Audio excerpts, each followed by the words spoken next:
Hai para CEO tersayang dan kawan-kawan pekerja kerasku. Hari ini kita akan melangkah lebih dekat menuju kebebasan finansial. Dari trik pola pikir hingga pertanyaan yang perlu kamu tanyakan sebelum menikah, aku punya beberapa kebijaksanaan finansial yang hebat untukmu.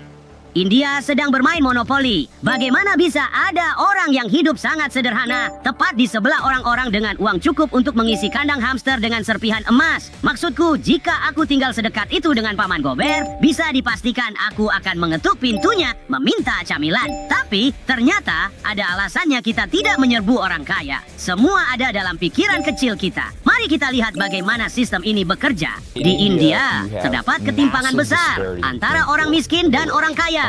Ya, ini adalah orang-orang yang hanya menghasilkan $8 sebulan dan orang-orang yang menjadi miliarder. Bagaimana itu bisa terjadi? Bagaimana orang-orang yang tinggal dekat dengan seorang miliarder tidak mengetuk pintunya dan mengambil makanan? Ada yang bilang, otak kita telah mengembangkan mekanisme untuk menghadapi kesuksesan orang lain. Dan aku pernah memikirkannya sendiri ketika melihat orang yang lebih sukses. Salah satu reaksinya adalah orang berpikir bahwa orang tersebut beruntung. Ini adalah reaksi umum. Pikiran lain adalah orang tersebut mewarisi kekayaan. Pikiran yang lain lagi adalah mereka mencurinya. Dan hanya pikiran kelima yang berpikir, wow, mungkin orang itu memiliki sesuatu yang bisa kupelajari. Itulah cara mereka sukses. Tampaknya hamster pemikir kita hanya duduk diam. Tapi, hey, jika kamu terjebak di terowongan plastik kecilmu, ada baiknya mencoba belajar 1-2 trik, kan? Atau, ya, duduk di sana saja dan pura-pura tidak benar-benar iri. Itu juga bisa berhasil, kurasa.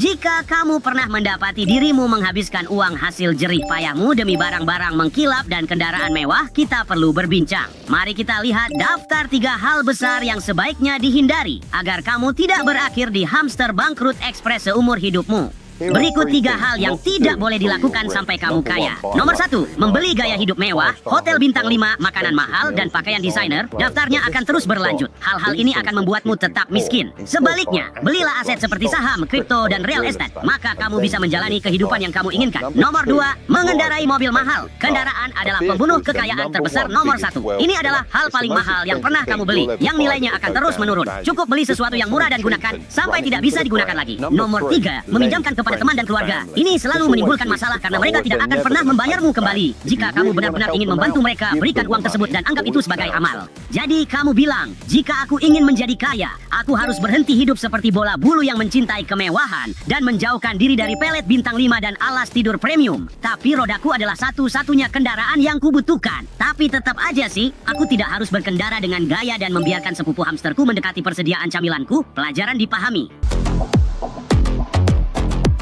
Bicara tentang hal-hal yang menyedot uang lebih cepat daripada hamster yang menyedot camilan. Sebelum kamu berjalan di altar dan menikah, mari kita bicara dengan jujur tentang 3 pertanyaan yang perlu kamu tanyakan untuk mencegah keluarga barumu berubah menjadi bencana. Lupakan bunga dan lagu cinta. Mari kita bicara soal utang. Percayalah, ini adalah jenis obrolan sebelum tidur yang bisa menyelamatkanmu dari kerugian besar di masa depan.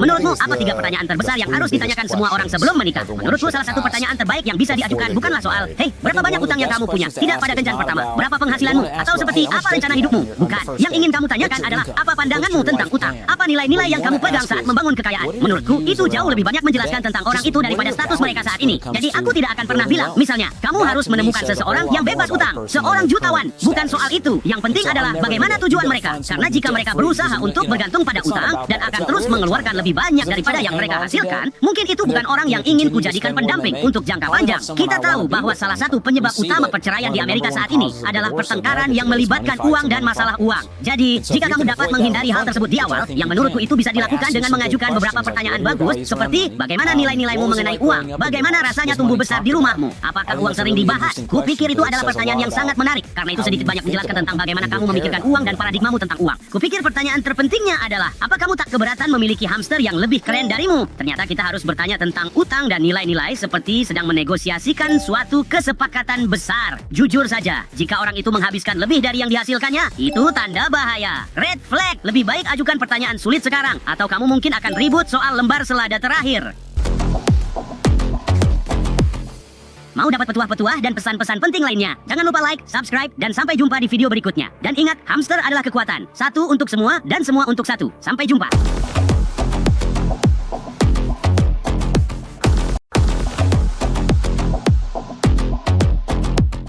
Hai teman-teman, dan selamat datang di episode baru. Pernahkah kamu bertanya-tanya bagaimana cara sukses di dunia keuangan? Aku yakin pernah. Internet dibanjiri dengan teori dan metode cukup untuk membuat kepala pusing. Jadi, aku telah melakukan penelitian, mendengarkan orang-orang berpengalaman, dan memilih beberapa video yang benar-benar bisa membantu. Seperti yang satu ini, yang membahas strategi perdagangan. Mari kita lihat. Apa strategiku? Aku benar-benar hanya trading dengan garis tren dan beberapa dukungan dan resistance. Aku selalu menggunakan garis tren. Aku masuk dengan satu titik sentuh, lalu dua titik sentuh di sini, dan jadilah platinum. Ini adalah contoh yang bagus. Kita punya 1, 2, 3, hampir 4 titik sentuh di sini pada garis tren naik ini. Aku akan masuk ke posisi ini hanya karena sebuah garis tren telah terputus. Jadi kita akan mengatakan, untuk tujuan contoh, kita memiliki 1 hingga 3 titik sentuh pada garis tren turun ini, dan kemudian boom, kita mendapatkan pemutusan tren. Aku akan mengambil posisi panjang di sini. Sekarang kami sedang menindaklanjuti. Kita bergerak naik.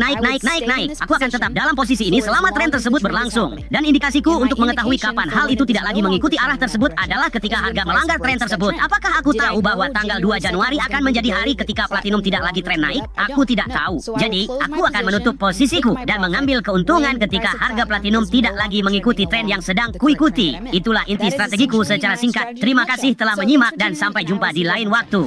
Wah, dengan strategi seperti itu, kamu bisa jadi peramal sungguhan. Aku khususnya suka bagian tentang cangkangnya. Aku punya banyak di rumah. Tapi, sebelum kamu terjun ke perdagangan, kamu memerlukan modal awal, bukan? Nah, aku menemukan video tentang bagaimana meningkatkan danamu. Ambil buku catatanmu. Kamu bisa mencapai 1 juta dengan bekerja untuk orang lain, bekerja sangat keras pada hal yang sama. Tapi jika kamu ingin mencapai 10 juta, kamu harus melakukan sesuatu yang berbeda. Apa yang perlu kamu lakukan secara berbeda? Biasanya, menurutku, kamu harus terlibat aktif. Ini adalah saatnya kamu harus mulai menghasilkan, tidak hanya dengan waktu dan pikiranmu, tapi juga dengan uangmu. Jadi kamu harus berinvestasi dalam sesuatu. Kamu harus memahami pengaturan kesepakatan, dan kamu harus mendapatkan sedikit ekuitas dalam sesuatu. Kamu harus menjadi pemilik dalam suatu cara atau bentuk. Mungkin menjadi pemilik di dalam sebuah bisnis. Tapi kamu harus mendapatkan semacam potensi keuntungan. Dan menurutku, disinilah sistem sekolah umum cenderung berhenti mengajarkan kita. Iya, mereka sama sekali tidak mengajarkannya. Tidak, betul sekali. Mereka juga tidak mengajarkannya di sekolahku, tapi seharusnya mereka melakukannya. Jangan khawatir, aku ada untukmu. Jangan lewatkan episode baru agar selalu selangkah lebih maju dalam perlombaan meraih keuntungan. Namun, apakah pengetahuan dan keterampilan benar-benar begitu penting untuk berdagang? Banyak yang mengatakan ini lebih tentang keberuntungan. Nah, mari kita dengarkan apa yang para ahli katakan mengenai topik ini. Apakah kamu percaya bahwa pedagang memiliki kesempatan yang adil jika mereka memiliki pendidikan yang tepat? Baik, ini pertanyaan yang bagus. Aku tidak memandangnya begitu. Jika kamu mempelajari permainan ini dan kamu memahami bagaimana trading bekerja dan kamu menjadi pedagang yang sukses, kamu mempelajari analisis teknikal, kamu mempelajari aksi harga, kamu mempelajari tentang manajemen risiko, yang berarti sold order. Pasar saham memberikanmu alat menakjubkan ini yang dapat melindungi risiko penurunanmu. Apa artinya itu? Artinya, jika aku memasang 100 saham untuk dibeli pada harga 50, aku dapat memasang sesuatu yang disebut dengan stop order pada harga 49,5, sehingga jika perdagangan berbalik melawanku, aku tidak akan mengalami kerugian. Aku dapat mengidentifikasi seberapa banyak aku bersedia untuk merugi, dan jadi, pikirkan ini, aku benar-benar bersedia. Aku bersedia kehilangan $50 untuk menghasilkan $200 setiap hari dalam seminggu. Tapi aku tidak mau mengambil risiko 200 untuk mendapatkan 50, karena jika aku mengalami 1 kerugian dalam perdagangan, aku membutuhkan 4 kemenangan untuk kembali ke titik impas. Jadi, aturan permainan perlu diidentifikasi, perlu dipelajari oleh semua orang. Ketika seseorang menjadi pedagang yang sukses, mereka tidak khawatir tentang apa yang dilakukan oleh institusi tersebut. Analisis yang tepat dan mengetahui cara menggunakan alat yang benar adalah apa yang membedakan seorang ahli sejati. Sangat disayangkan ketika aku memulai. Tidak ada begitu banyak kebijaksanaan di internet. Aku harus melalui beberapa putaran sebelum aku mempelajari sesuatu yang berharga. Sungguh, ini waktu yang luar biasa untuk belajar trading. Jangan lewatkan wawasan yang kami bagikan di sini untuk meningkatkan peluang kesuksesanmu. Sampai jumpa di episode berikutnya, teman-teman. Tekan tombol like, bagikan video ini dengan temanmu. Dan ingat, hamster adalah kekuatan. Satu untuk semua dan semua untuk satu.